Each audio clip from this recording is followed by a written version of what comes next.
36번에서 39번까지는 어휘를 잘 아는 친구들이 유리하기는 합니다. 그래도 최대한 쉬운 단어로 답을 찾아보도록 하겠습니다. 동물 생리학의 세계에서 한 가지는 확실합니다. 크기가 중요하다는 것입니다.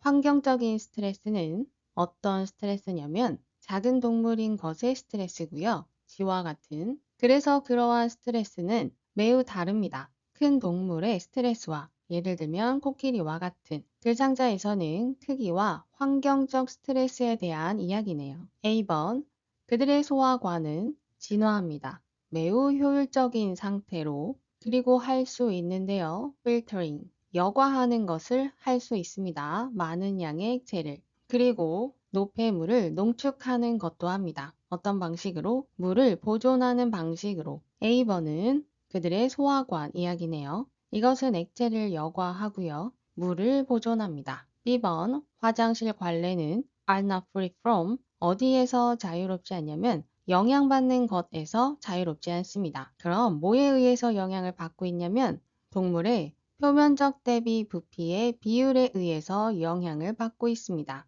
B번은 화장실 이야기네요. C번 그것은 결국 약간의 수학이 됩니다. 즉 구체적으로 표면적 대비 부피의 비율입니다. 순서는 끝말잇기죠. 글상자에서 이어질 수 있는 걸 골라볼까요? A번은 소화관 이야기고 B번은 화장실 이야기였습니다. 글상자에서는 크기에 대해서 이야기를 했죠. 갑자기 소화관이나 화장실 이야기가 나오지는 않을 겁니다. 그럼 10번으로 가보겠습니다. 뒤에를 보면 For a simple shape like a ball 공처럼 단순한 모양의 경우에 그 표면적은 관련되어 있습니다. 반지름의 제곱과 한편 부피는 반지름의 세제곱과 관련이 있습니다. 그것은 약간 복잡한데요. 동물들의 모양에 있어서 하지만 본질적으로 그것은 의미합니다. 우리의 작은 친구들은 가지고 있습니다. 훨씬 더 많은 표면적을 그들의 부피에 비해서 여기 작은 친구들이라고 나오네요. 바로 사이즈 이야기입니다.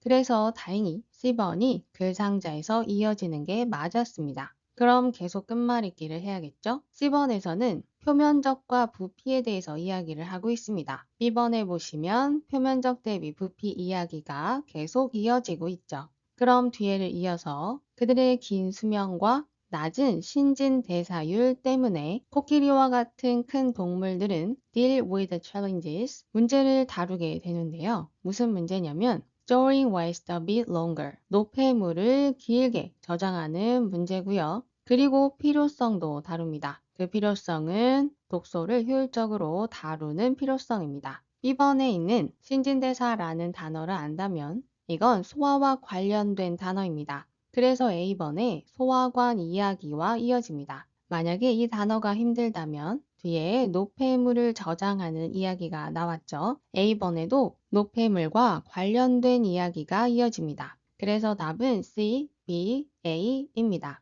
이렇게 끝말잇기가 바로 가능한 문제가 어렵지 않은 문제입니다. 그럼 뒤에 37번도 보겠습니다. 숲이 파괴되면 나뭇잎 놀쏘네요. 우리는 가치 있는 서식지를 lose, 잃을 뿐 아니라 그 서식지는 수많은 식물과 동물종을 위한 서식지입니다. 그리고 우리는 또한 기후변화의 원인이 되기도 합니다. 그리고 줄이죠. 지구의 자연적인 탄소 흡수원을 그리고 방해도 합니다. The delicate balance of ecosystem. 생태계의 섬세한 균형을 방해합니다. 글상자는 숲이 파괴되는 이야기네요. 그렇게 되면 서식지가 사라지고 기후 변화가 생기고요. 균형에 문제가 갑니다. 이제 한 문장씩 읽어볼게요. A번 위성 영상부터 기계학습 알고리즘까지 이러한 도구들은 가능하게 했습니다. 이네이블이 보이면 뒤에 투부정사 할 수 있게 하는 거죠. 그럼 연구자들, 환경보호 활동가 그리고 정부의 기관들이 모니터, 감시하고 매니지, 관리하고요. and 그리고 줄일 수 있습니다. 산림 파괴를. 어떠한 규모로? 전례 없는 규모로. 여러분 원래 이렇게 these tools가 나오면 이 앞문장에 여러 도구들이 나오게끔 만들어서 주었는데요. 요새는 그냥 앞에 있는 명사들을 받는 걸로 나와서 힌트를 더 적게 주려고 하고 있습니다. 어쨌든 A번은 여러 도구들로 산림 파괴를 줄이려고 하고 있죠. B번, 인식하면서 산림 파괴의 심각성을 그것은 필수적이 되었습니다. 그것은 뭐냐면 뒤에 다양한 기술을 활용하는 것이 필수적입니다. 뭐 하기 위해서? 맞서기 위해서 이 파괴적인 현상을. B번은 산림 파괴에 대해서 이야기하고 다양한 기술로 싸우려고 합니다. C번 위성인데요. 그 위성은 갖추고 있습니다. 고해상도 센서를. 그래서 그 위성은 제공할 수 있습니다. 조감도라는 것을 넓은 지역에 뭐 하기 위해서? 탐지하기 위해서 산림 파괴를 실시간으로. C번은 위성으로 산림 파괴를 탐지하는 이야기네요. 자, A번은 여러 가지 방법으로 산림 파괴를 줄이는 것. B번은 산림 파괴를 알고 다양한 기술을 써서 싸워보는 것. C번은 위성을 이용해서 산림 파괴를 탐지하는 것. 어떤 걸 1번으로 해야 할까요? 잘 생각해보면 A와 C는 이제 어떻게 산림 파괴를 줄일 수 있는지 방법에 대해서 구체적으로 이야기하고 있습니다. B번은 산림 파괴가 시작되었으니 이제 기술을 써서 싸워보자 라는 시작입니다. 그래서 B번이 1번으로 옵니다. 그럼 뒤에를 보면 기술에 있어서의 발전은 have offered 제공했습니다. 새롭고 혁신적인 방법을. 그 방법은 산림 파괴를 다루는 방법입니다. 자, 이제 방법에 대해서 소개하는 글이 나와야 하는데요. A번도 C번도 다 방법 소개입니다. 그래서 어느 쪽으로 가도 어색하지 않죠. 이렇게 되면 다 읽어서 어떤 순서가 자연스러운지 논리로 가야 하는 문제입니다. 즉 시간이 많이 걸리는 거죠.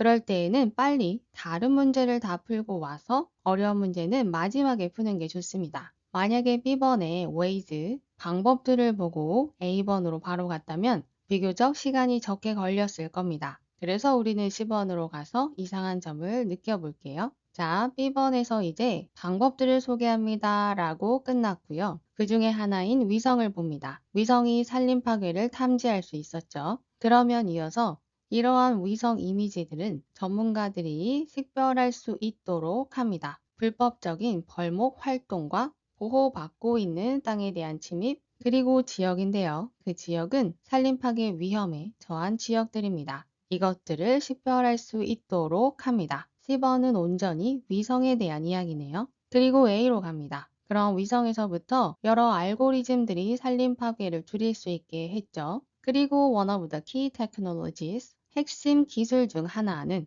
그리고 그 기술은요, 혁신적으로 변화시켰습니다. 노력을요. 산림 파괴에 맞서 싸우는 노력을 변화시켰는데요.